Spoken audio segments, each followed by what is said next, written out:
Hi, friends. This week is another episode of my Draw Your Journal series. Draw Your Journal is an art prompt book created by Bellamina. It basically has different prompts that you fill out and draw, each themed around something having to do with yourself. As usual, I struggle to create anything themed around myself, but the prompts I chose for this outing weren't too bad. The first page I'm going to do says, Draw your pun. Draw a picture with two meanings. I've actually wanted to do this page for a long time, but I was struggling to come up with a pun that I could center a drawing around. There's a lot of puns that I think are really funny, but I've seen so many more talented artists do them. So I felt like that would be setting myself up for disappointment or to be called a copier. And when I used to play roller derby, almost every name was a pun of some sort, but most of those weren't really appropriate for drawing. But I do have a pair of shorts that has a little T-Rex exercising, and it says dinosaur. Sore like ouchie sore, you know? That's cute, and I haven't seen it everywhere, so I finally decided on that as my pun. But to make it actually more representative of me, it's gonna be a different kind of sore. Because I'm not really a super fit and athletic gal, I'm actually kind of a giant klutz of a human. Not even kidding. I have more than once punched myself in the face just pulling my sleeves up. So these dinosaurs are going to be sore because they're injured. How did they get injured? I actually am not sure. I originally planned for there to be an asteroid in the background, like they had just barely escaped. I even put it in my super crude sketch. But somewhere along the way, I completely forgot about it. So instead, I think it was just some sort of dinosaur fight club. But they're not allowed to talk about it. This guy has a concussion, which must have been a really low blow since he's so short. This big guy broke his ankle. I did that once. Do not recommend. And this long-necked gentleman was obviously the winner of that thing that they can't talk about, since all he has is a couple of little scrapes. I didn't think about how I was going to actually add the pun to the page so that someone besides me would know what it was. And I don't have super cute handwriting, so I just added this tiny weird little note down here. I drew all of this out, lined it, and had this plan to use alcohol markers, and not once in that entire time did I think about the fact that there's a whole stinking drawing on the next page. I have no idea how I spaced that. I always check that. But I didn't want to ruin that completed page with marker bleeding through, and I certainly didn't want to redraw all of this on a separate sheet of paper, so I completely scrapped the alcohol markers and colored it in with colored pencils.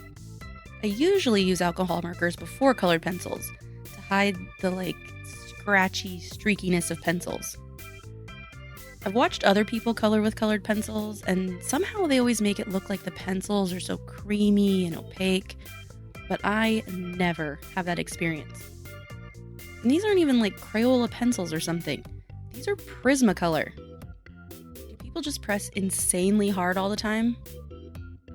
I did do multiple layers and blended them out with a colorless blender, but even still, I feel like my little Stego friend still looks very colored pencil-y. I did seem to have more success as I went on. Like, the yellow Brachiosaurus looks so good. He's glowing. I'm trying to put more thought into my backgrounds, so I decided to do an actual landscape setting. I wanted to make the far background a little lighter to try and show that it's actually farther away, so I had the grass get darker towards the foreground. And I didn't focus quite as much on blending out the trees in the sky. Still wasn't sure what to do with this little label down here, so I just added a neon lining around it. Added it to the list of things I didn't plan for. But this page is done. I do wish I'd given the dinosaurs a little more personality with some cool freckles or some accessories, but they're just trying to maintain a low profile right now. Overall, I do like this page, and I'm pretty proud of myself for actually thinking about the background for once. The next page I chose says, Draw your 3-color challenge. Draw something using only 3 colors. The last time I did a sort of color challenge, I used a spinner to pick the colors randomly. And I thought about doing that again, but I got inspiration in a really weird place. I have this little toy cash register in my classroom, and I just really like the color scheme of it. So I decided to use it. But then I had to think of what to draw with those colors. So I literally searched pink, orange, yellow art on Google. I am truly the most creative person alive. But I did end up getting an idea. Seriously, I think my brain works backwards sometimes. Like if you give me a craft with very specific instructions and a very specific end product, I can't stop coming up with ways to customize it and add to it and make it different. But if you give me a blank piece of paper and say, you can literally do anything you want, I cannot come up with a single thing I want to create. It's like I'm paralyzed by the possibilities. So I do much better if I have some direction, which is why I have a folder on my phone with like 800 pictures of reference and inspiration. And apparently the colors weren't enough inspiration, but this picture was. Because it made me think of pop art. And I know this isn't pop art, but it made me think of pop art. And for some reason, I associate pop art with diner food. So I went with a hamburger, a hot dog, a drink, fries, and cotton candy. Well, hopefully by the end it will look like cotton candy. I for sure want to use alcohol markers here, so I made sure to use a separate sheet of paper. I picked markers and colors that most closely match the toy and blocked out each food item. It took a lot of planning to make sure the colors were sort of evenly arranged and there wasn't too much of one color, and it was realistic-ish colors. But I was so busy planning that I forgot that this hot dog was supposed to have a swirl of mustard. Dang it. The colors are looking a little dark, but I have a plan. But first, I went back in with a brush pen to try and cover up some of the marker bleed with some line variations. To help tone down the marker color, I used colored pencils in lighter and darker shades to add highlights and shadows to each item. Some are a bit more visible than others, though. Actually, only the purple shades are really showing. And the light purple looks a little streaky, so I made sure to blend that out with a colorless blender. At least it helped the cotton candy to not look so much like an internal organ. So since the colored pencils were a fail, I busted out some paint markers. And these really did the job. Almost too well because I didn't want to stop adding stuff.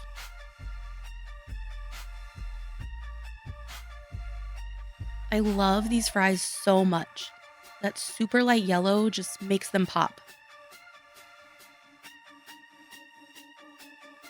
In addition to the block highlights and shadows, I also added those polka dot shadows that a lot of pop art has. I'm still not sure if the cotton candy is reading as cotton candy, but I think it looks really cool, so whatever. I also decided the hot dog was looking a little bland, since I forgot the mustard, so I added some seeds on the bun. You know how hot dog buns always have seeds on them?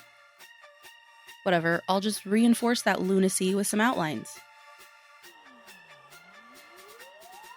Now that that's done, I decided that rather than drawing a whole background, I'm going to cut out the drawing and glue it into the book.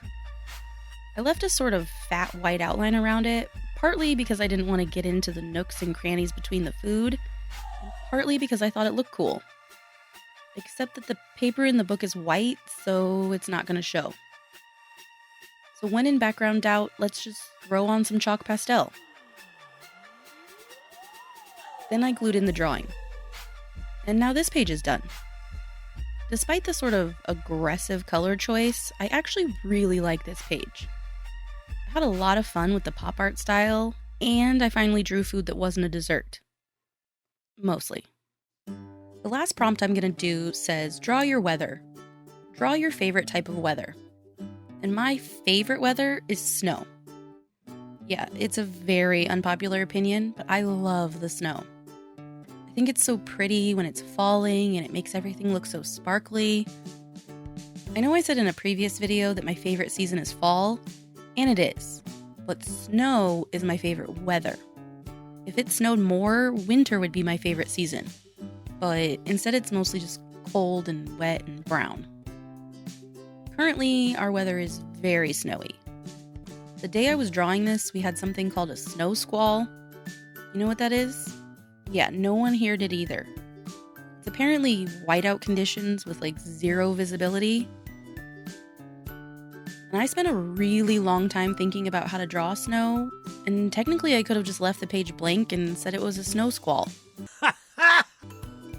But what I actually wanted to draw was a pretty, sparkly snow scene where the light reflects off of the snow in all these rainbowy colors, and there's beautiful snowflakes, and it's the prettiest pastel-y scene ever. You think I know how to create that? No. I couldn't even find a reference to guide me. Every snow scene reference I could find had like a cabin in the woods or a snowman or northern lights. That is not what I was wanting. I did find this picture and I like the aesthetic of it, so I am going to draw a nice cup of hot cocoa and some snow. But the rest of it, I'm just winging. I wanted a sort of cartoony feel for the cup, so that's the only part I outlined. The rest of the page, I wanted to feel sort of soft. And to color this in, I'm going to use this Arteza pencil set in pastel colors that I've been dying to try out. It's all pastels. I made the cup a little bit brighter than the rest of the colors I'm using, because again, soft.